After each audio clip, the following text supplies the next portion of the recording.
We all know about dairy, but a little bit about the regulatory section and the dairy industry. We know we are experts in the house. Let's give our hands together. Let's put our hands together for the Managing Director, Kenya Dairy Board. This is Margaret Kibogi, wonderful lady around here. Karibu sana, our MD, please welcome and give us a brief history about the dairy industry. Karibu sana.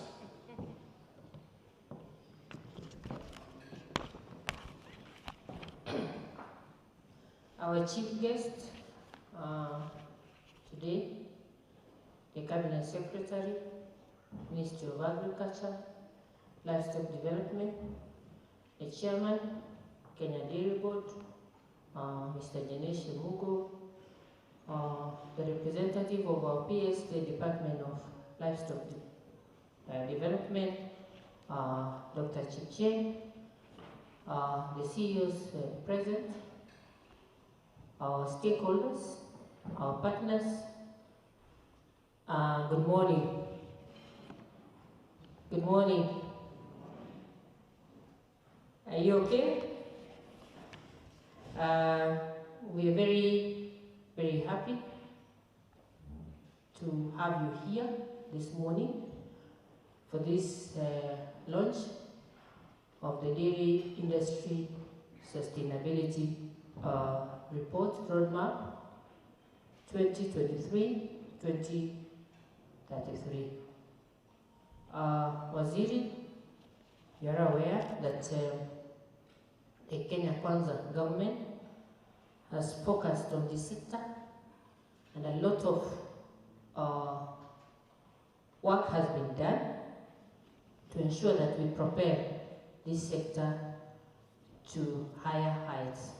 So I'm happy that together with other stakeholders, which we are going to recognize, we develop this roadmap. The dairy industry is one of very, very important in the agricultural sector. You're all aware, contributing 4% of the GDP, valued at 266.6 billion in terms of turnover.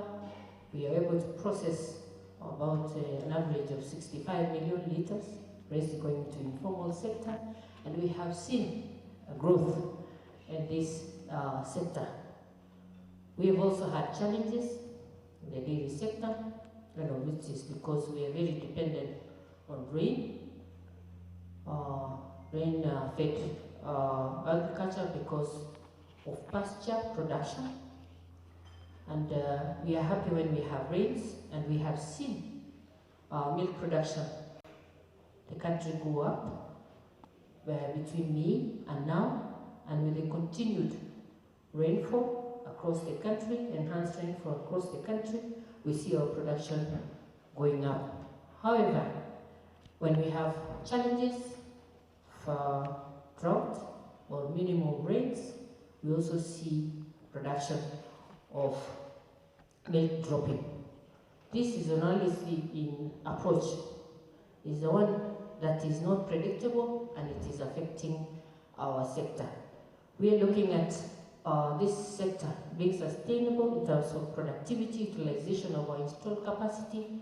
We're currently having an installed capacity of 5 million liters a day, and we are barely halfway in terms of utilization of the infrastructure that is in place because of the seasonality, the cost of production at farm level, cost of processing at processing is equally having those challenges. We have issues of the climate, and we have addressed this in this report, and we're looking at areas of mitigation and going forward in this sector. We want to appreciate all our stakeholders in this sector who have been very supportive, very active, very vibrant, from the farmers, the transporters, our processors, and of course, our consumers. And consumers, of course, we still have issues of quality, our challenges at farm level. We have challenges of quality at level of collection.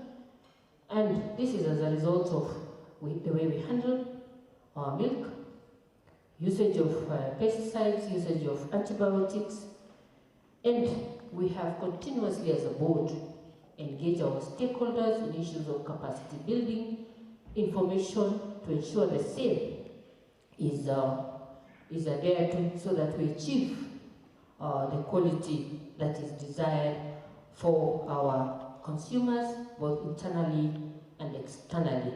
Therefore, we want to urge our farmers to continue supporting this sector in terms of producing quality milk, observing withdrawal periods, and of course being compliant to our regulations, the set standards of the country and the international standards, so that we're able to achieve also the target of our export market. Waziri, we have made very good progress and penetration in areas of export, and last year, 2022, we were able to export dairy products valued at 5 billion.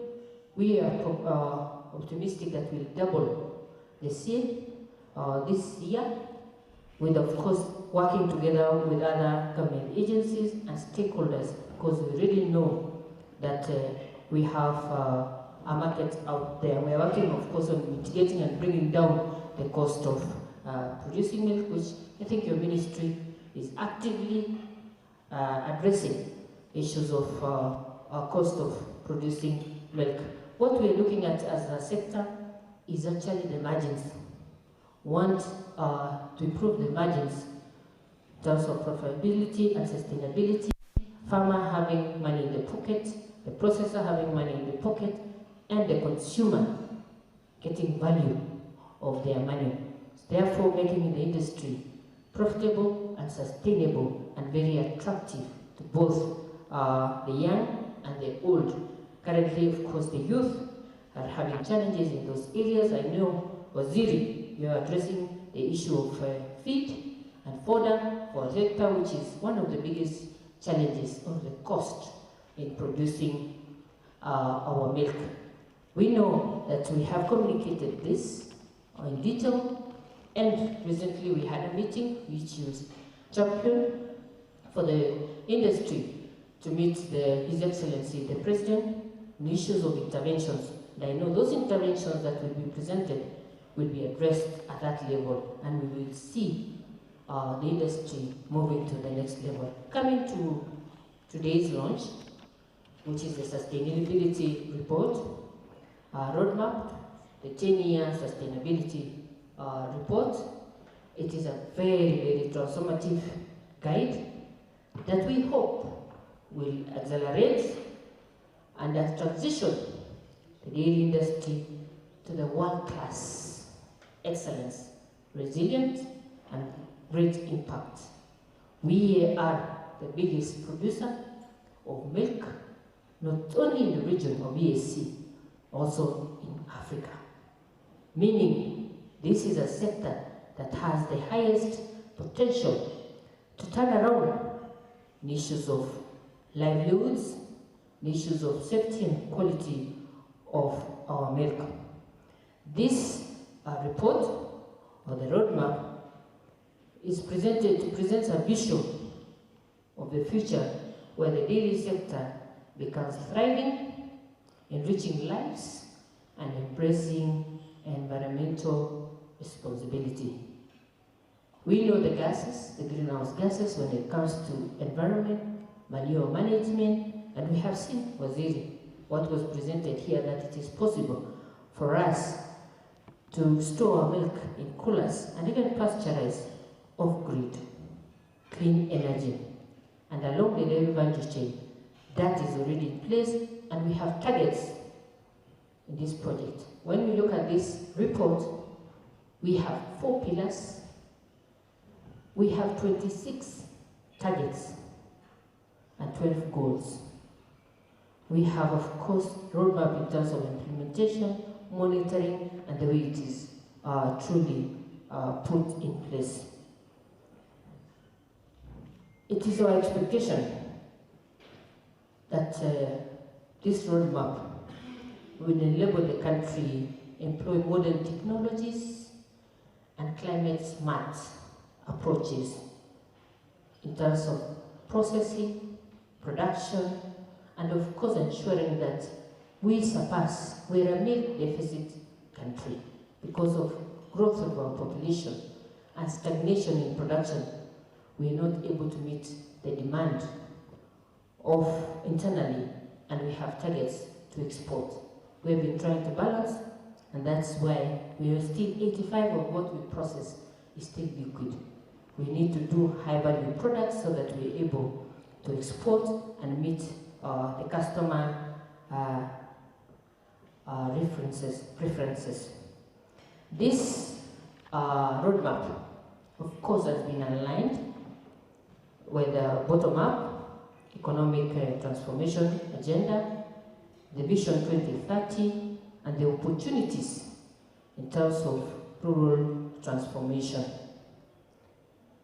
We envisage that the responsibility of steering the industries to greater heights rests in the shoulders of empowered new generation of anchored enterprises, including few large and integrated processors, cooperatives, and service providers.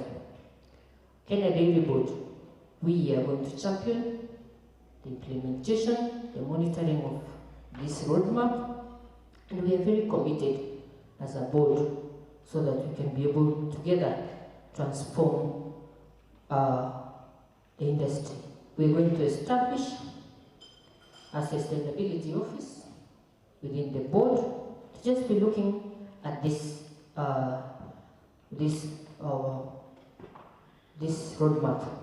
Of course, together with the support of our cabinet secretary, the chairman, the board, our PS will ensure the success of the roadmap. We want to extend our appreciation to our partners. USAID, Kenya Investment Mechanism, for their crucial funding of this development of this report and support, the technical committee, the steering committee. We took the shortest time to develop this report, just 1 year, and we're all in the field. We want to thank the Kiambu County. They gave us a lot of support in terms of feedback and of course reaching out to the stakeholders. At this point, I'll let the technical working group, if they can be upstanding so that they can be appreciated if they are here. We had our chair, Dr. Mariti. We had a co-chair, Emmanuel Kabaki. Where is Emmanuel? Please clap for them. Miss Jacqueline Itoni, Tetra Pak. Robert Karioki, Business Age. Anthony Mbidi, Family Bank.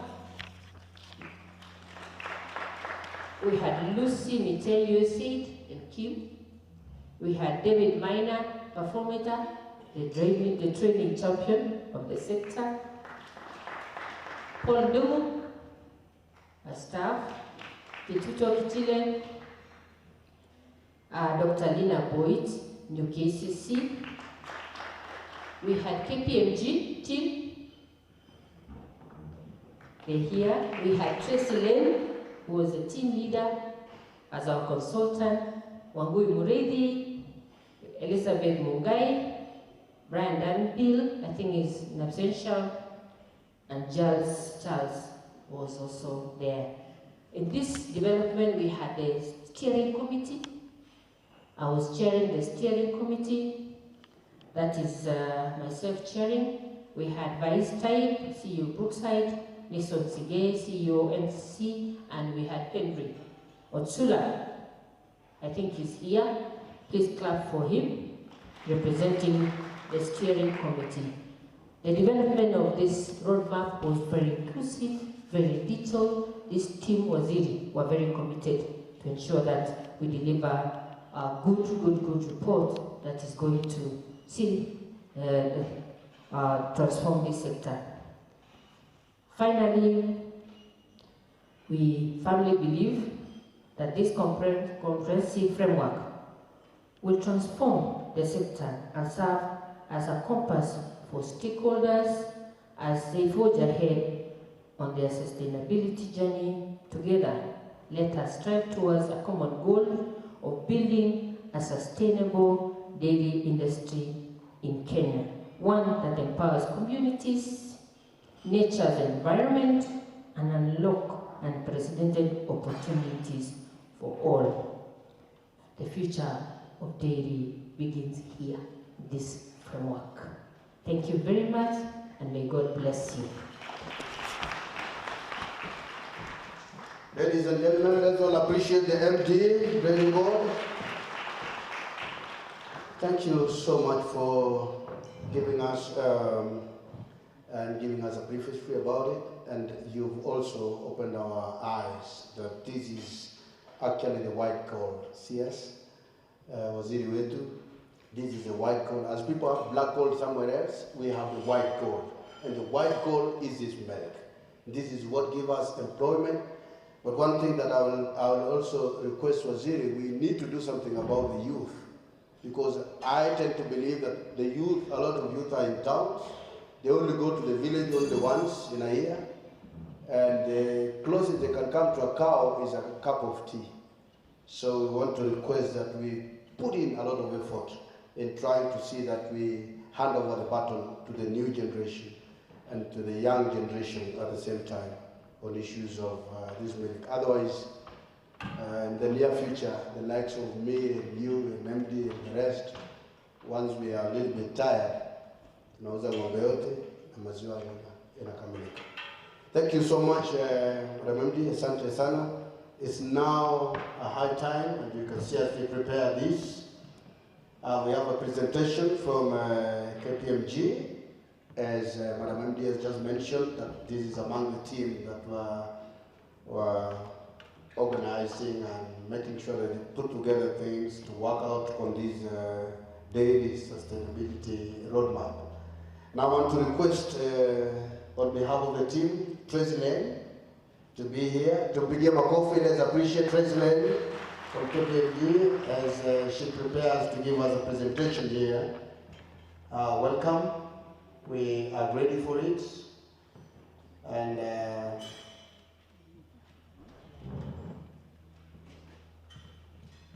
thank you, team. Karibu sana. Thank you. Good morning, everyone. Thank you for having us today, and thank you for the kind introductions.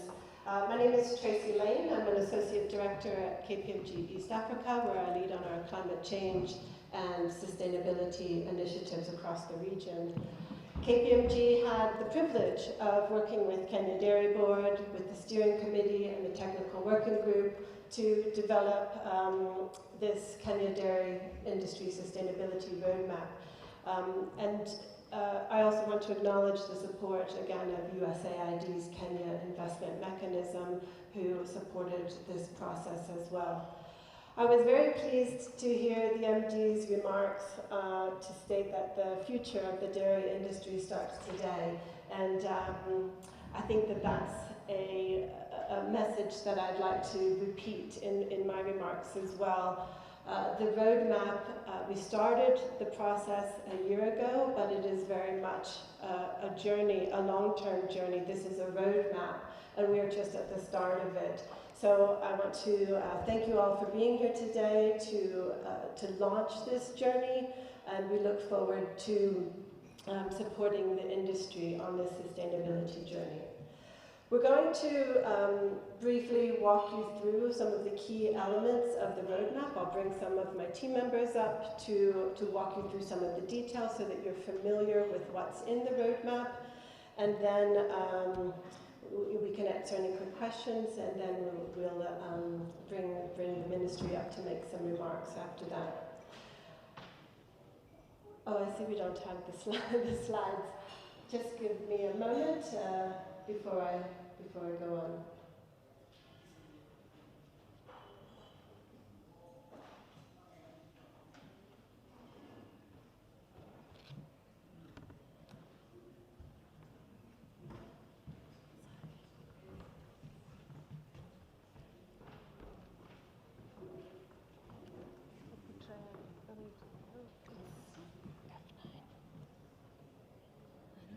not showing.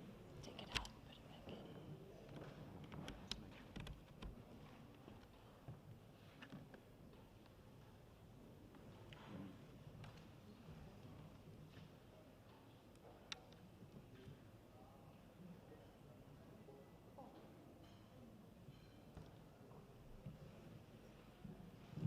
Very good. I'm sure it will work. Without Good. We're almost there.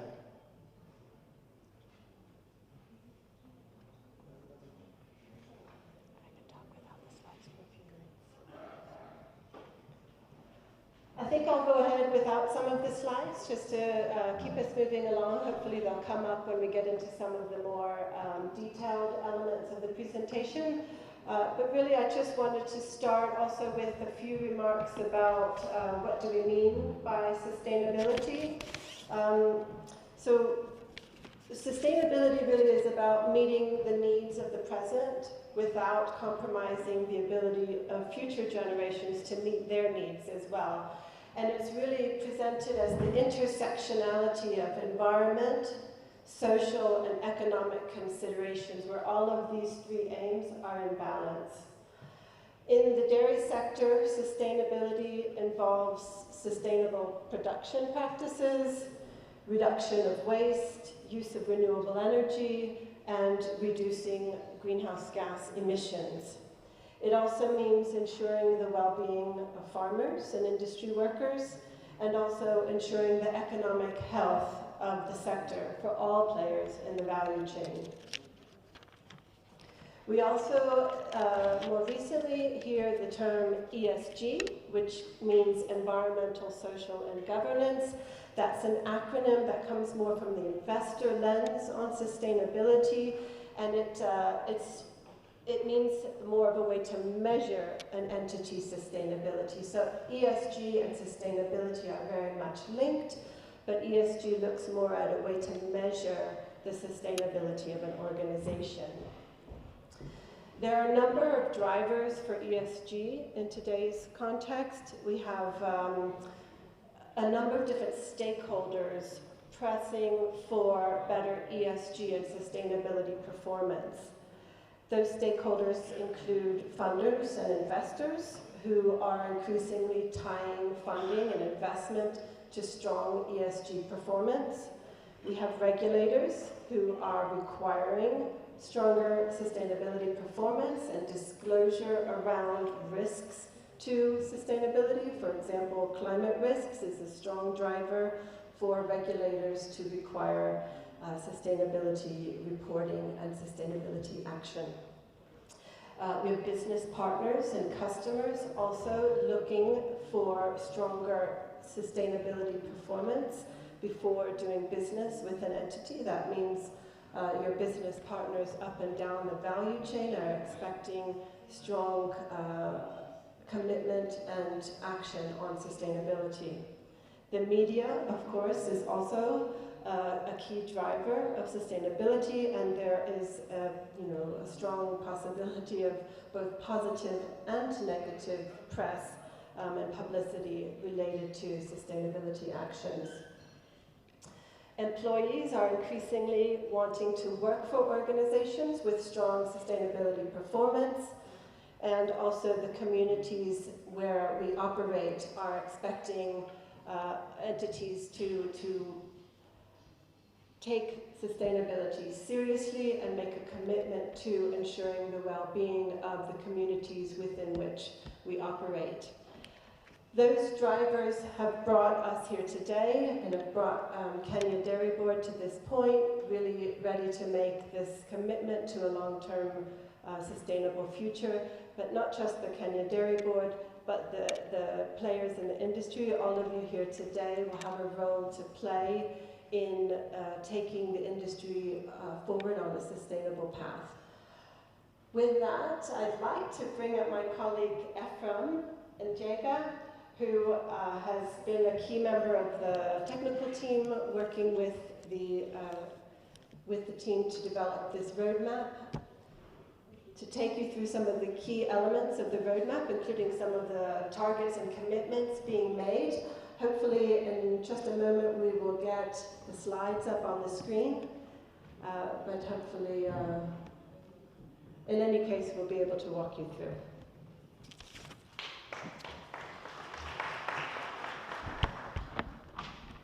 Okay, good morning everyone.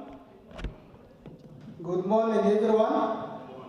We seem to be having some issues with the technology, but I will continue the presentation at once it is ready for display. We shall continue.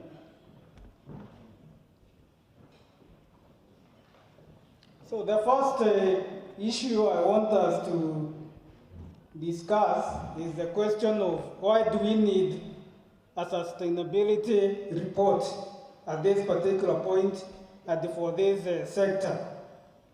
One of the issues that has already been discussed is the question of the externalities that are associated with this industry. The agriculture sector is one of the leading contributors of greenhouse gas emissions, and the dairy sector is a contributor of that. So it's a question that we need to start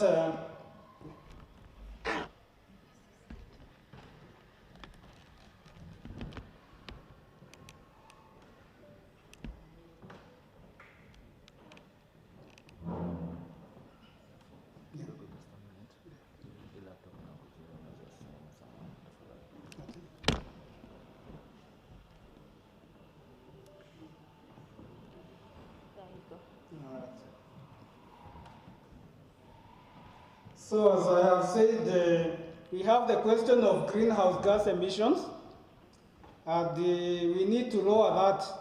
And the challenge we have in the industry is because of low productivity, we have a very large number of animals. And what this sustainability report is proposing is to increase productivity, and then we lower the herd size so that we can lower our greenhouse gas emissions. The other question is in terms of the industry, the production and the supply. When you look at growth over the last 10 years, you find there has been a stagnation. We have been around this level of 3-4 billion liters of cow milk. And as you know, the population is growing constantly, but our supply keeps on fluctuating. So the end result of that, we have a declining per capita supply, which is causing a shortage of milk. So we have to, in this report, our plan is to stabilize the supply so that we don't have to be having these fluctuations. That will ensure we can meet domestic demand and we can also have sufficient milk for export markets. So if we carry on with business as usual, we are going to have this problem continuing, but it's also going to get worse because climate change is getting worse and the population is growing. So there's a report and the plan we have is to ensure we have sufficient supply of milk. Then also there is a question of the processing capacity which is in the country. We are not utilizing it, which means we are not creating jobs that we ought to be creating, and we also ought to be exporting milk and creating a source of forex instead of when we are importing milk and we are causing unnecessary forex leakages, and this leads to the depreciation of the shilling, a problem which we are all aware of. This is a summary of the entire roadmap. You will find that we have a vision for the sector. We have priority topics, and these topics are organized into 4 pillars. The people pillar, the planet pillar, prosperity pillar, and the principles of government or governance. Then we have flagship projects that are going to be implemented so that the targets can be met. And the vision for this roadmap and for sustainability of this industry is a prosperous and environmentally sustainable dairy industry. The motto is milk for our health, wealth, and the planet. The key sustainability issues categorized into the 4 pillars. Under the pillar of planet, we have the question of emission of greenhouse gases. We have climate vulnerability due to frequent droughts. We have high environmental footprint, in terms of water consumption, waste, including solid waste, energy, land, and biodiversity. Then we also have the question of animal welfare, because for us to have a sustainable industry, we also need to ensure we observe high standards of animal welfare. And the prosperity, we are addressing the question of low milk productivity at farm level. We are also looking at the question of meeting demand and ensuring we have enough milk for the export markets. We are also looking at the question of profitability. If you look at our farmers, you find that the cost of producing milk has escalated beyond what can be described as profitable or even competitive. And as a result, we have to look into ways in which we can bring down the cost of production and increase profitability for farmers and ensure sustainability of this industry. Then there is also a question of the utilization of installed capacity, as I've explained. When you are doing 50% of your capacity, it ensures your cost per unit is very high because of failure to utilize the economies of scale that would bring down the cost per unit. So this is also one of the factors that is contributing to very high cost of milk even at the retail level. Question of post-harvest losses is also a problem, and as we have seen, there are many technologies including on-farm coolers, bulk coolers, and the report, the roadmap has a plan to ensure that most of the milk which is produced is able to go through the cold chain, and we are able to ensure that the quality of the milk is safe and there are no post-harvest losses. And then the people pillar, there is a question we have as far as milk consumption is concerned. We have issues of product quality and safety, and those ones they also need to be addressed, because also for us to export milk in some markets, the quality and safety requirements are very stringent. So if we don't reach those kind of standards, we will not be able to access those markets. Then there is a question of livelihoods along the dairy value chain. This is one of the greatest or the largest employers.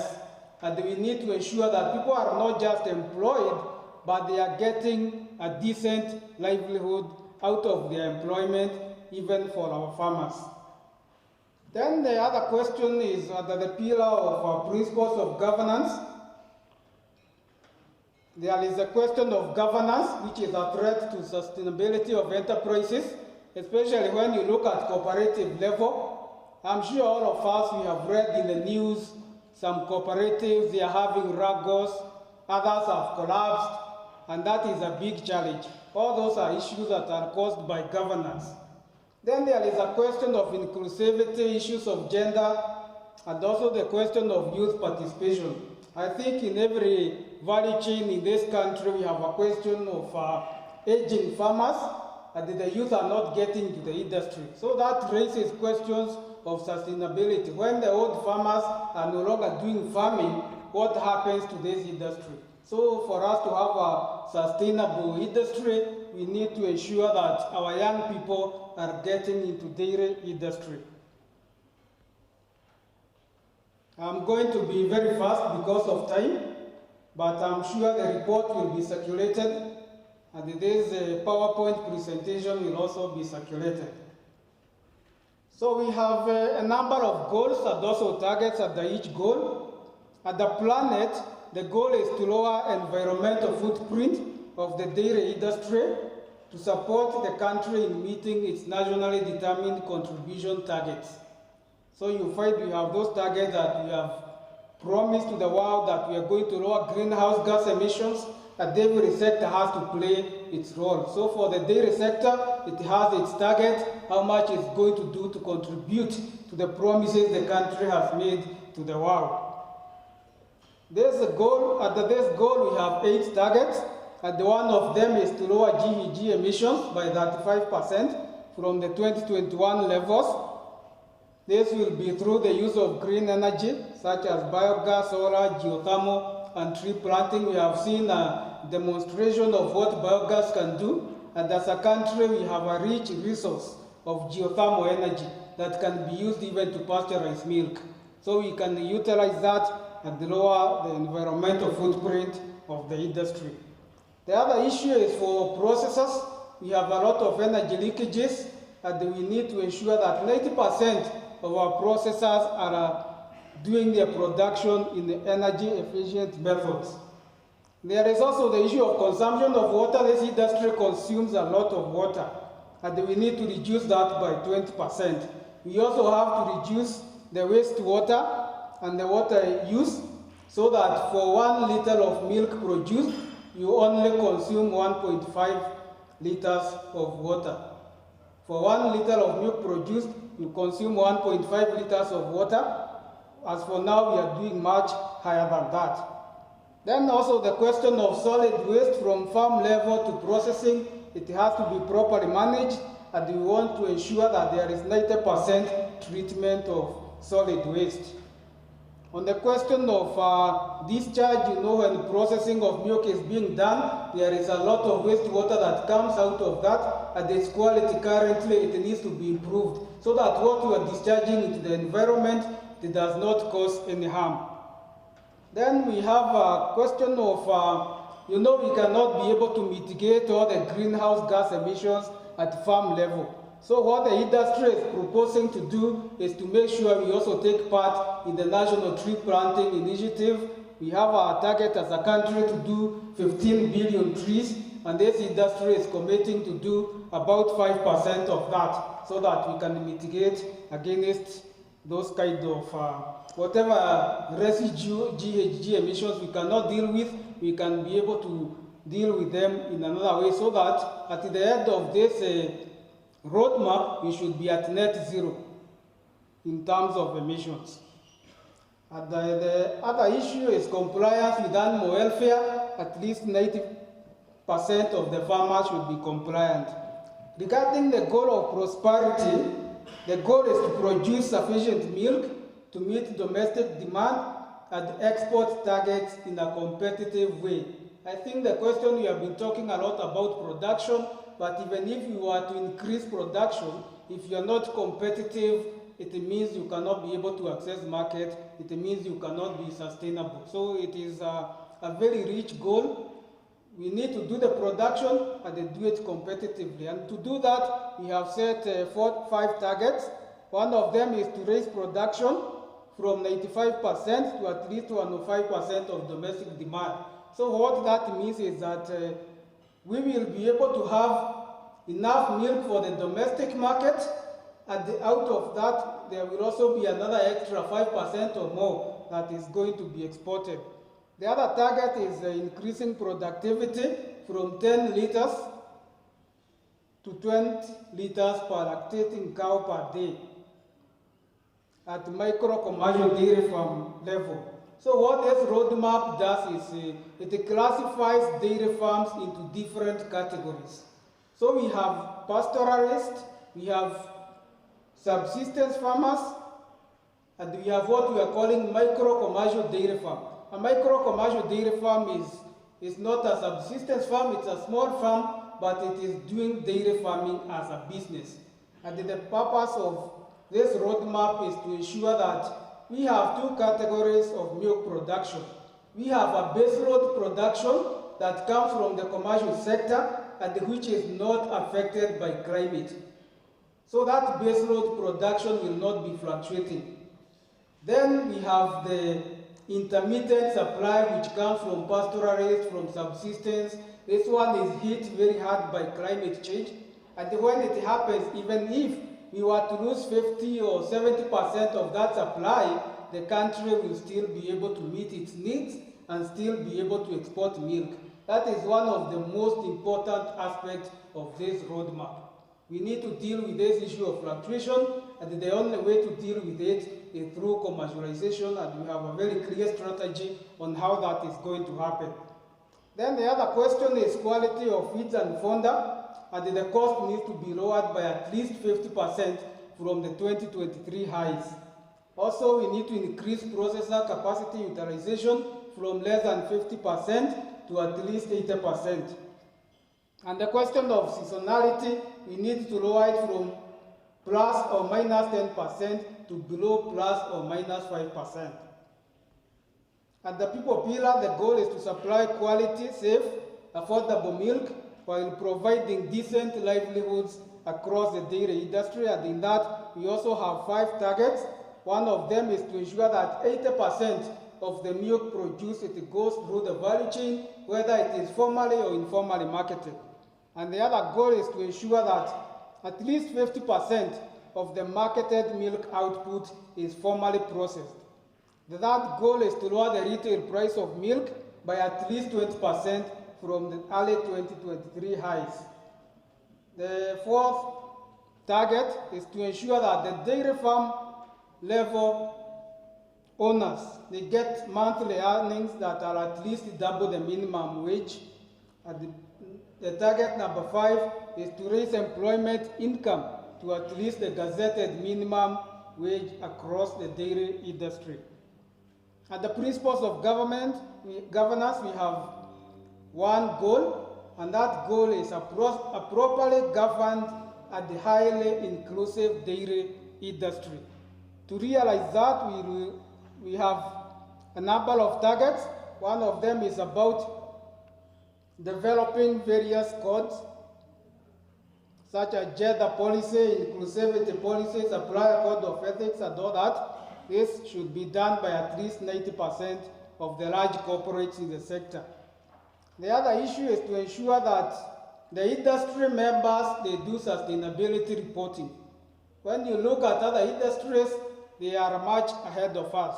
They are doing their sustainability reporting, and in our industry, we have a few processors who are doing it, but we want over 70% of these corporates to be doing an annual sustainability report. We also want KDB to be issuing an annual sustainability and sector data report. Also, cooperative and board members, they should all be trained on issues of governance. And all cooperatives also, because of transparency, they should ensure that they publish their financial statement. Then we need to reduce the average age of a dairy farmer by at least 10 years in order to ensure the farmers are young and we can guarantee sustainability of the industry. Then also the question of women participation, we need to make sure we have a balance 50-50%. So in terms of approaches and the strategies that we are proposing to undertake, under the issue of planet, we have the topic of emissions and energy management. And the issue is to reduce energy consumption and they invest in issues to do with renewable energy, particularly biogas and also solar.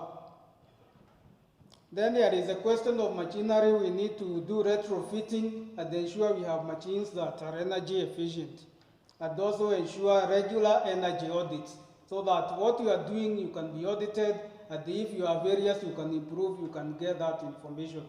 Regarding water management, we are also proposing that there is adoption of conservation systems, both at farm level and the industry level, to reduce water losses and the waste, and the efficient utilization of water along the dairy value chain, especially the question of recycling and ensuring that no water goes to waste if it can be used for any other purpose.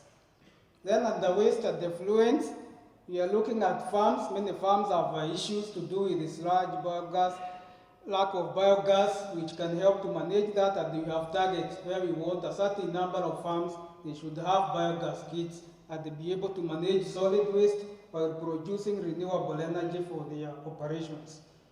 Then soil and biodiversity, we are looking at the question especially of this manure discharge because it is a big problem to the environment. Once it gets into the water systems, it causes a lot of pollution, and that is going to be assisted with the question of biogas and the proper solid waste management. Regarding animal welfare, we need to look at the Animal Welfare Act, which is there. It's out of date and it has to be upgraded in order to fit with the emerging concerns in that regard. Regarding prosperity I've already explained what the strategy is about. It's basically to commercialize the dairy sector by ensuring that most of our milk is coming from commercially operated dairy farms that are climate change resilient and also climate proof, so that we don't have this question of fluctuations. Then increasing productivity, there is question of increasing access to quality and affordable fodder, matching breeds to environment and enterprise goals, and having hard structures that optimize profitability while ensuring environmental sustainability. So the plan is to have, if you run a farm, you have a dairy herd which meets your profitability goals, but you also make sure you reduce your carbon footprint by having the right herd size.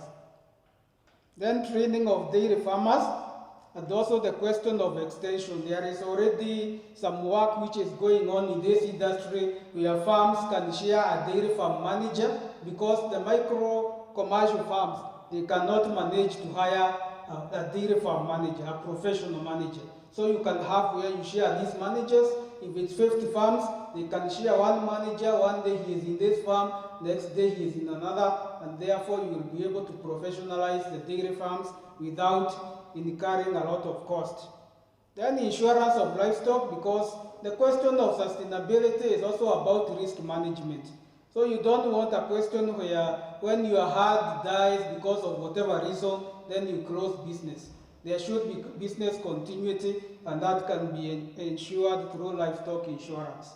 To lower the cost of feed, there is a lot of need for expansion, mechanization, and irrigation of large fodder farms. And we have target of having at least 350,000 acres at the commercial fodder production. Then diversification of fodder, we need to look into emerging fodder and get into that, and also creation of fodder reserve systems. This is very important for purposes of managing fluctuations. We want to make sure that we have a fodder reserve system that ensures we have fodder throughout the year regardless of the prevailing climatic conditions. And that is what will ensure we have sustainable and we have stable supply of milk throughout the year regardless of how the weather patterns are. Then lowering cost of concentrate feeds, and here we need to work with the processors, and the processors, they need to make sure they can increase their operations. For example, processors who make animal feed, they can also be making things like cooking oil or even flour for human consumption, and out of that they get the raw materials for feeds, which is going to lower the cost of feeds. And then there is need also to look at the taxes which are charged on animal feeds, materials, machines, and all that. So the idea is to, instead of taxing the input, you tax the output. Because when you tax input, you curtail production, and in the end you'll have nothing to tax. So if you can ensure that the inputs are not taxed, but you focus more on taxing the output, that will make sense, because it will ensure you're producing at a competitive cost, and when you tax the output, you are not going to make the milk products to be above the reach of the consumers. Then the question of lowering labor cost, we need to do a lot of automation, a lot of mechanization, because here in Kenya we have a question of labor utilization efficiency in the industry. It's very poor. You can find one farmer is only dealing with 3 cows, 5 cows, 7 cows. It's a very poor utilization of labor. When you are looking out there, you find one laborer is dealing with 40 cows, 50 cows. So this is what we need to look at it, so that we can pay those laborers well and they are dealing with a higher number of cows. The question of capacity utilization also, a lot of research is needed. We need to know what is the cost of processing milk, so that we can be able, when we are coming up with the price of milk for the farmers, we make sure we address the concerns of everybody across the value chain. Regarding the people strategies, the question of product safety, we need to increase the access to cooling technologies. I know we have been doing a lot of work in this regard, but we also need to go backwards and look at on-farm cooling of milk so that we don't just have coolers at a place where the farmers might not be able to access them. Then increasing the share of milk that is formally processed, as I've said, we need to change the taxation policies to ensure we tax the inputs. We don't tax inputs, we focus on taxing the output. Increasing farmers, employees, as I've described, if we are able to increase our labor utilization efficiency, we will have fewer laborers, but they will be better paid. Then lowering the retail price of milk, we need to look at ways where we can green this sector. For example, the question of transportation, we can ensure that we have green transportation and we lower the milk distribution cost, among other things that are addressed there, including reduction of losses. Because when you reduce losses, you also reduce your cost and you can be able to deliver the milk at an affordable price. Then regarding principles of governance, in the question of increasing the participation of young people, there is a recommendation we are making. You know, most of our schools, they have dairy farms. And these dairy farms can be commercialized and they can be used to introduce young people to dairy farming at that level so that when they leave school, they already have an idea about how dairy farming works and they have an interest in it. Increasing women participation, we are looking at even working on legislation so that we ensure that the boards in these cooperatives, they are gender sensitive and they are gender representative. Regarding the question of governance, the KDB, through this roadmap, they will ensure they provide guidelines on sustainability reporting by all the value chain actors. To realize these targets, we have developed a number of flagship projects. Under the question of planet, one of the key flagship projects is the question of biogas. And we need to ensure as many farms as possible have access to biogas kits, and there are targets that we need to meet over a certain period of time. Then the question of cow barn design and upgrade, you find in many of our dairy farms, the cow barns which they are having, they are not up to standard. And there is a project that will help them to design proper cow barns, and the aim is to ensure that those cow barns, they assist in ensuring there is proper animal welfare. The other question is about cooling plants and the process retrofitting project. As we have said, in these processors, we have machines that are not energy efficient and they need the retrofitting so that they can be upgraded into modern technologies that are more energy efficient and which will also help in lowering the cost of production.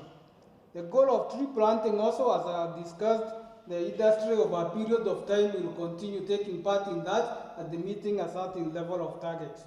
At the prosperity pillar, we have the National Fodder and Feed Commercialization Acceleration Project.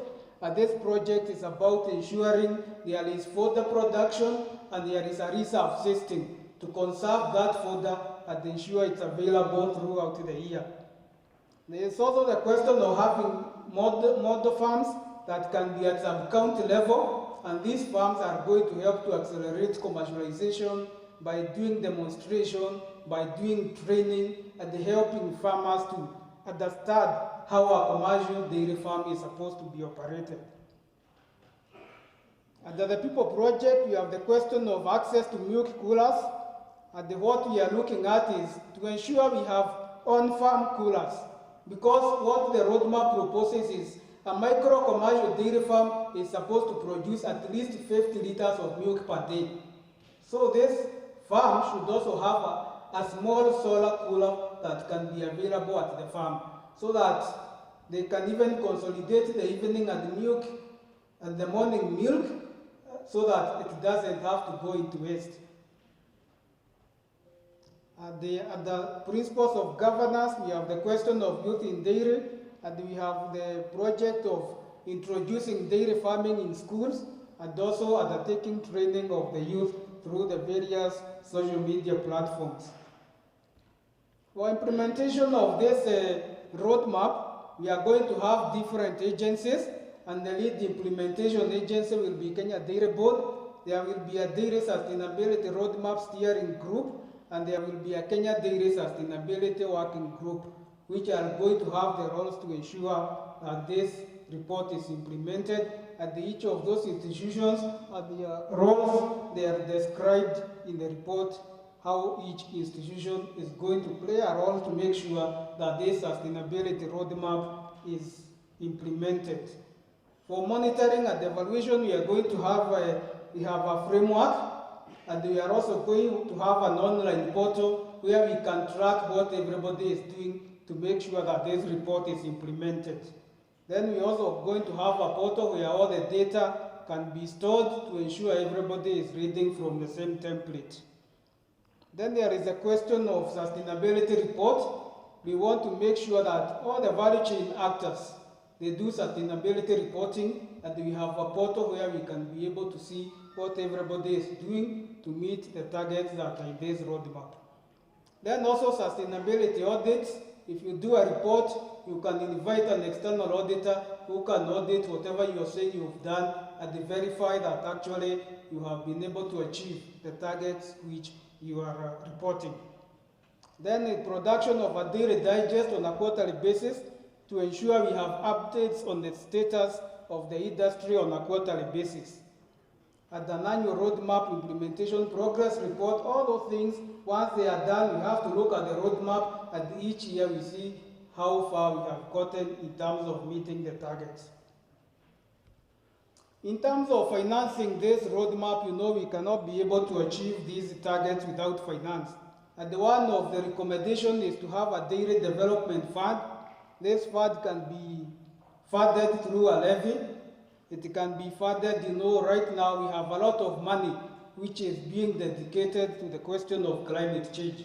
And this money can be set aside and put in this kitty and ensure that all the targets which have been put there, they can be financed. Of course, there is also the question of pollution. If you look at this country, we levy taxes on pollution. But those taxes, they go into financing budgets, and they don't do much in mitigating the pollution. So if you have a tax, for example, on fuel, part of that money can be used to finance these biogas kits. So you are not just taxing pollution without improving the environment. So once you tax the pollution, you ensure that money also goes into protecting the environment. Because the question of biogas is critical, especially in protecting our forests and also in terms of dealing with solid waste at the farm level. Then at the dairy cooperative level, the cooperative will also set their own funds depending on the sales. And then there is a question of blended finance. We will have development organizations. They can provide support to the initiative that are there so that whatever is not marketable, it can be marketable to the bankers, to the commercial suppliers of credit. Because you find some of these initiatives to protect the environment, they may not attract bank funding. And that is where development partners, they come in, they de-risk this kind of investment, and once the project is de-risked, it becomes accessible to commercial financing. So that is all for my presentation. Maybe just before I conclude, I just want to do a call to action. I believe maybe in Africa we might be the first country which is doing a sustainability roadmap for the dairy industry. But there is a joke that goes about this country that we are very good at doing reports, but the problem comes at implementation. There are rumors that we used to have very good reports in the 60s, 70s, and they were taken by what we call Asian tigers, and they were implemented, and those countries are now miles ahead of us. So maybe my call to action is, just as it has taken a lot of effort to produce this report, we also ensure that it is implemented so that we can protect our environment and we can ensure our industry is sustainable, and we we are able to produce sufficient milk, we are able to export, we are able to create employment, and we are also able to safeguard our forests. Thank you very much.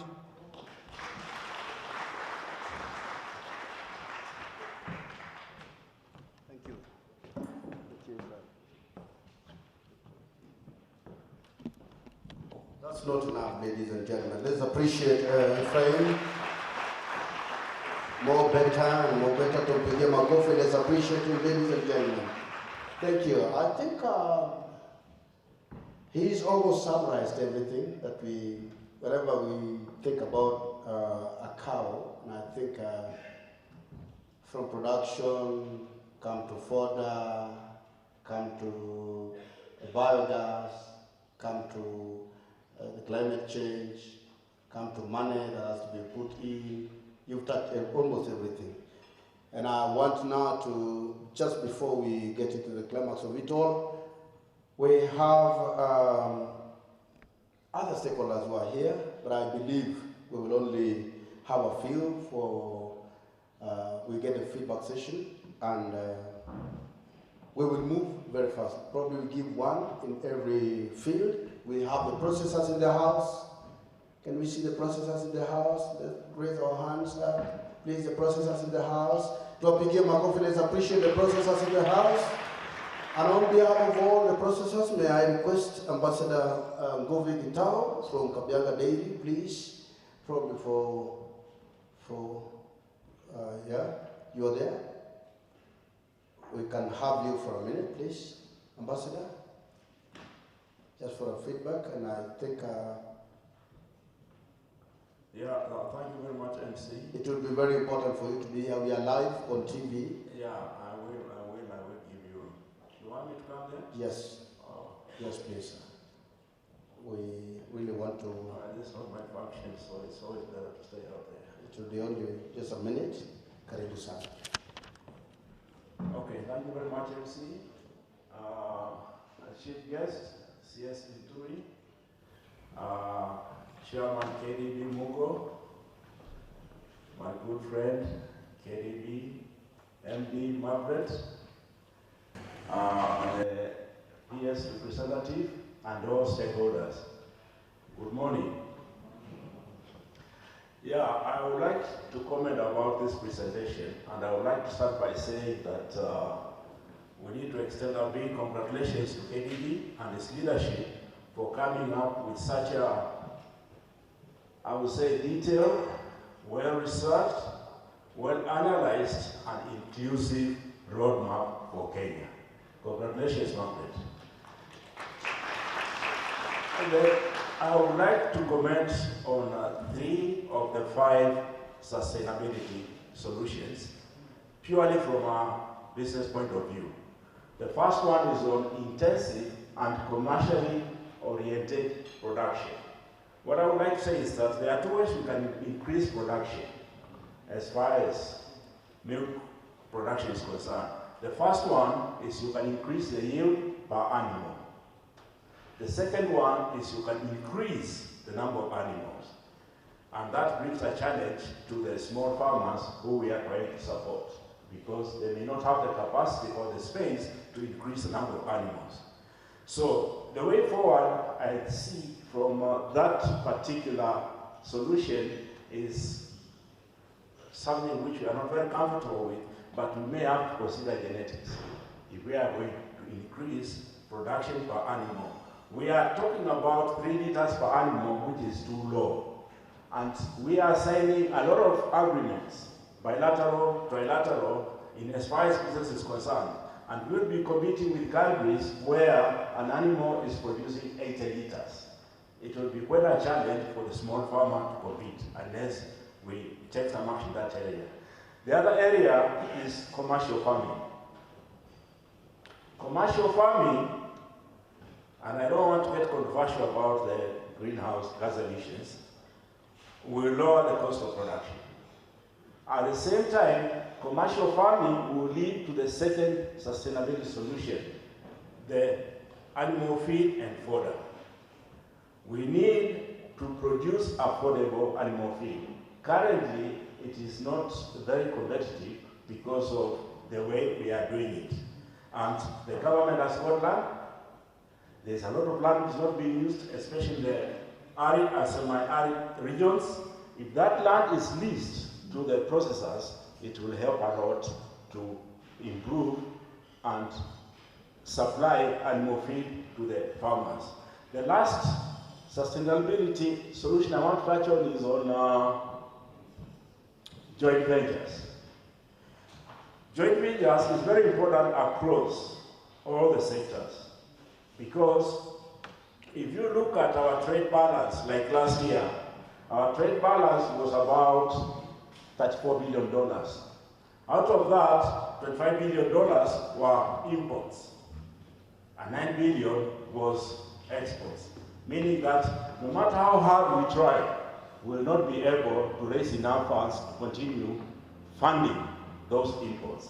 So joint ventures comes in, like in the case of farming, it is possible because we have land and we have labor to work with partners from other countries. Like if you look at the example of where we are getting a lot of our fertilizers and chemicals, like Ukraine and Russia. Russia is buying milk from Belarus.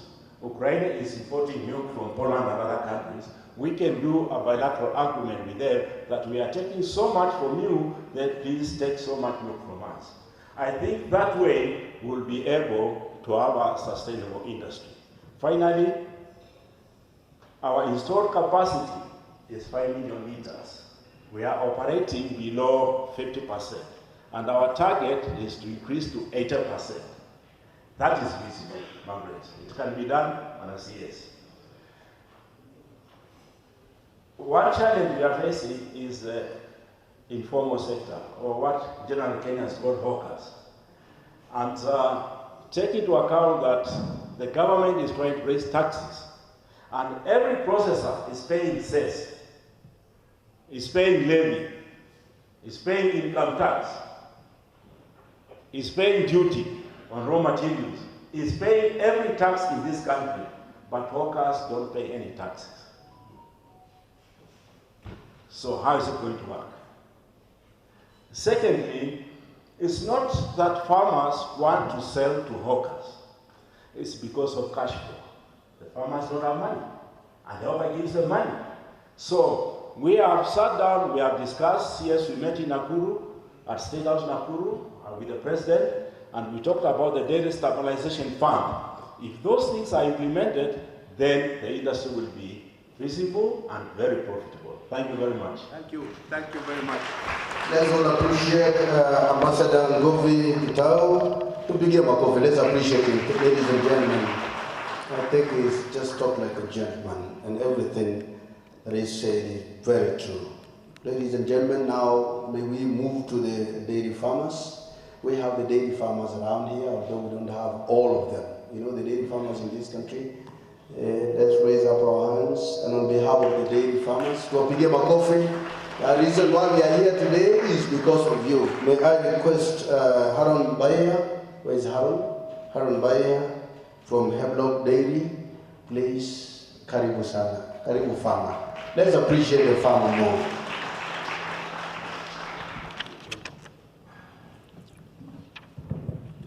Our chief guest and all invited guests, all protocols observed.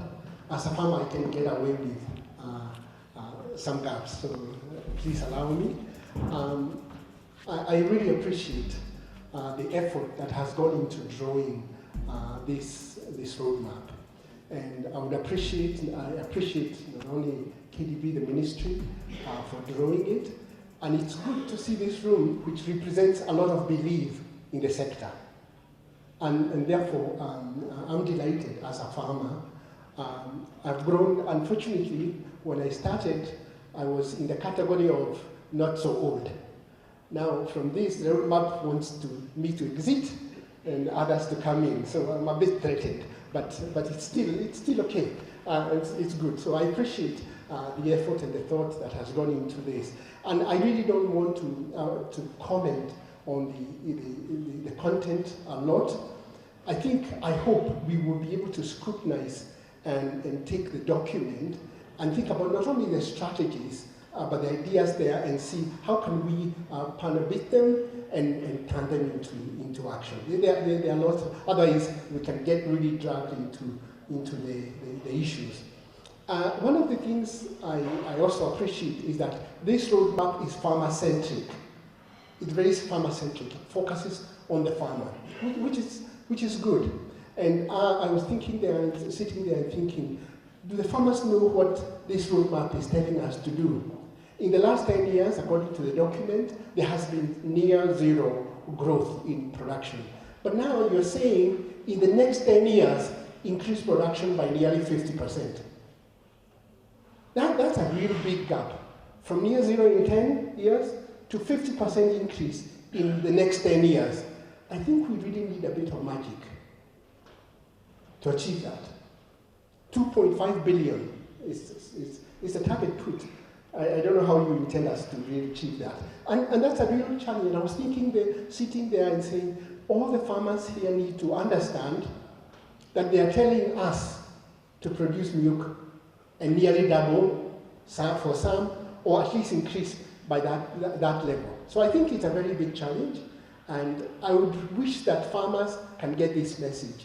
There is an expectation from everyone that we need to increase the amount of milk we produce. No matter the complaints, no matter the questions, the farmers need to hear this story. That we expect, this roadmap expects you to increase the milk that you produce. So let's share this challenge.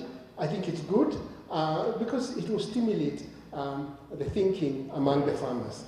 And something else I've noted, 8 of the flagship initiatives that have been highlighted, again, they focus on the farm, at the farm level.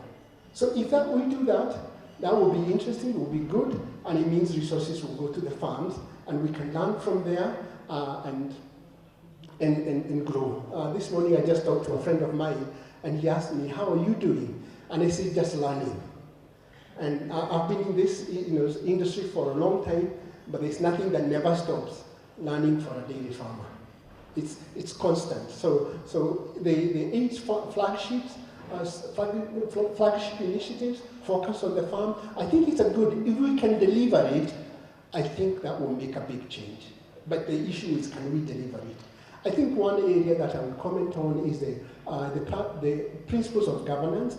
Many of us small farmers, as much as we don't fall in, our farm doesn't fall into that category, are small-scale farmers. Economies of scale, sharing of resources, working together is going to be, a deal changer. So I hope we can really focus on the governance issues, because we are not only seeing cooperatives, but we're seeing investors, individuals who step in and invest and play the role of a cooperative.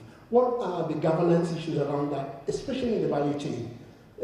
Governance and power balances. I think that's a big issue, and I hope there will be more effort in that area. Finally, I would say this roadmap, as I said earlier, has some good ideas. Can we share them with cooperatives, with counties, and let's start calling the action you call for. We should not rely on the KDB and the ministry to drive it all. But if the roadmap is shared by different stakeholders, some will take it up and go with it. And that way, we can see those early adopters, those going ahead and work with them, rather than waiting for a central drive to this whole effort. So on behalf of farmers, we appreciate the roadmap. It's a challenge to us, and we will live up to it. And thank you all. Thank you very much.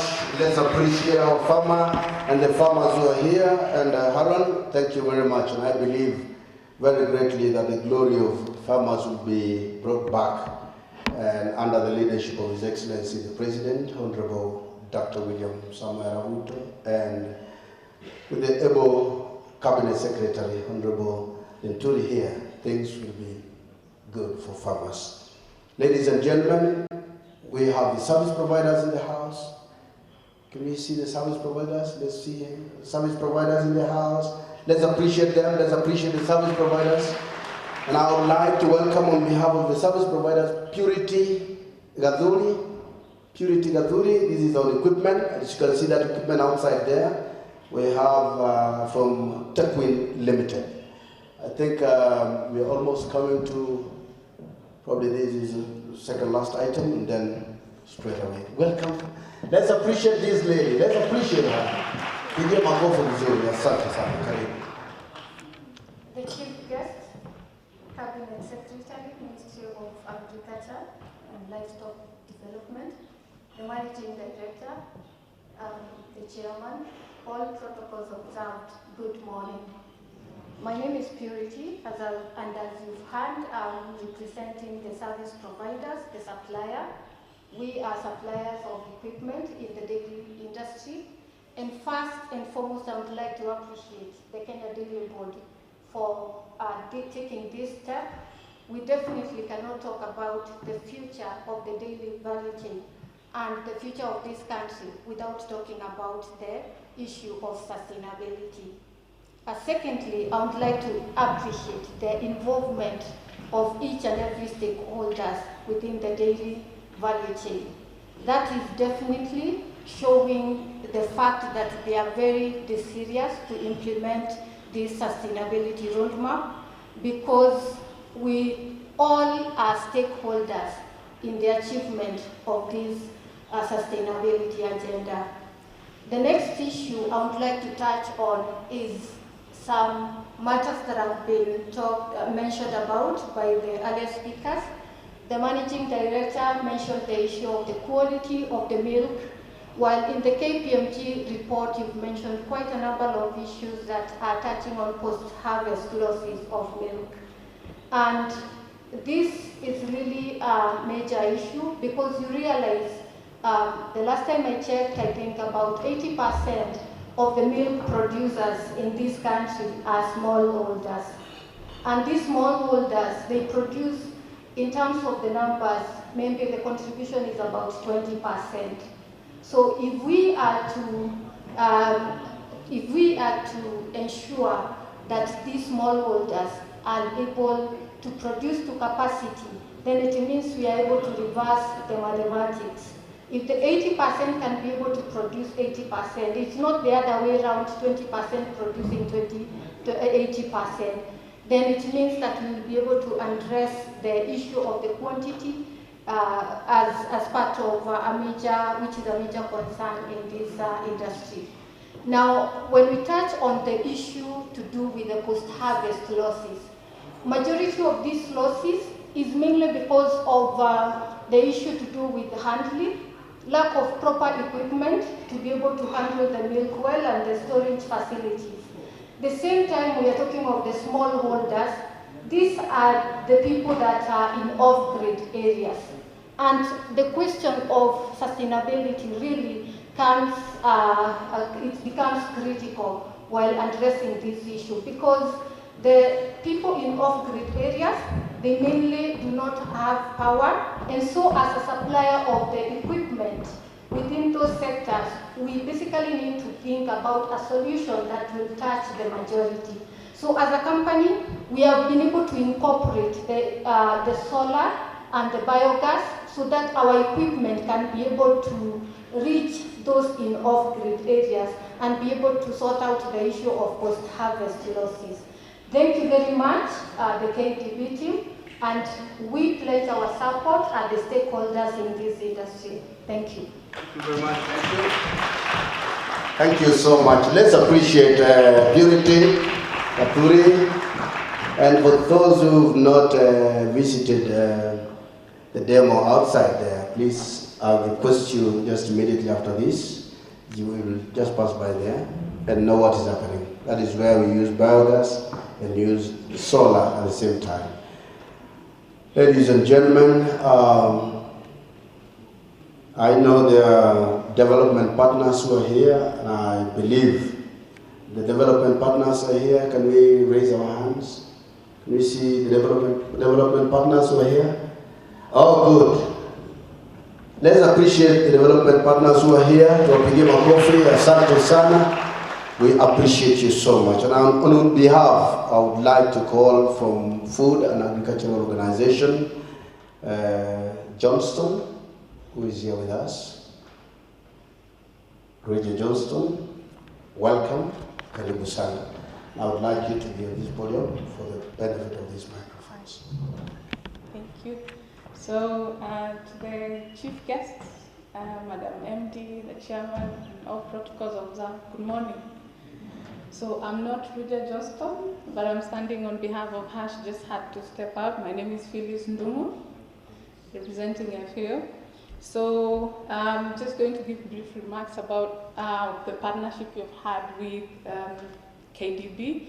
This is a recent activity that we recently completed, where we were, they contributed and they were part of the design project that was being undertaken, that was previously known as Pathways for Dairy Net Zero, but now is going by the name DAIMA, which is Dairy Initiatives for Mitigation and Adaptation. And some of the activities that are going to be championed there are issues to do with emissions reductions, trying to have farmers have the capacity to be able to adapt to the climate change.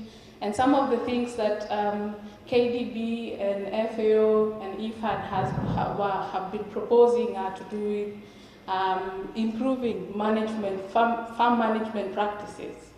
We may not be able to increase, we may not necessarily have to increase the number of animals that we have, but we can always improve the ones we have by looking at interventions that can increase feed, like for example feeding, breeding. So those are some of the things that have been proposed. So KDB is at the center of this. They were actively involved, so they are already starting to implement this roadmap, and I congratulate them. Thank you. Thank you so much. Let's appreciate from Food and Agriculture Organization here again to begin our coffee. Thank you so much. Ladies and gentlemen, it's now my juncture to welcome the chairman. The chairman is around here with us. And the chairman will instead welcome the representative of the PS. Principal Secretary who is here, and then again welcome our chief guest who is around with us. So now, ladies and gentlemen, I know the chairman has a lot to say, put together with what the MD has told us, and our friend Ephraim, Jenga, and Lane, what they put together. I believe the moment we go home, we have something of value to tell our farmers, our processors, and everybody who is active in this field. So it is high time now to welcome the chairman, Kenya Dairy Board, who is here with us. Tumpigie makofi, let's appreciate him. Let's appreciate him once more. Tumpigie makofi, asante sana. Thank you very much. Welcome, chairman.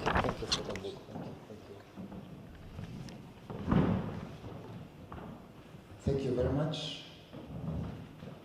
Hamjambo, the Cabinet Secretary, Ministry of Agriculture and Livestock, Honorable Mithika Linturi,